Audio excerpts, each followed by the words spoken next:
Okay, kung nakalagay sa COR mo is meron kang 2551Q, kumari may 2511Q dyan sa ano mo, meron kang percentage tax. Ngayon, kung gusto mo naman na mag-avail ng 8%, aalisin yung 2551Q, ngayon pupunta ka doon sa RDO mo. Kung gano'n ang gusto mong i-avail.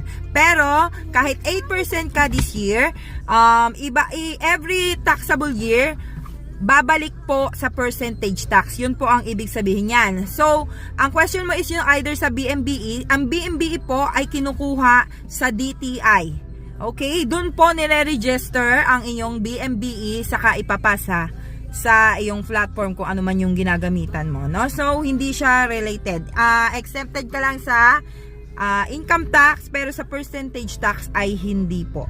Yun lamang po, sana malinaw, or kung may gumugulo pa is i-comment mo lang dyan at para mas malinawan po natin ang sagot. Yan po.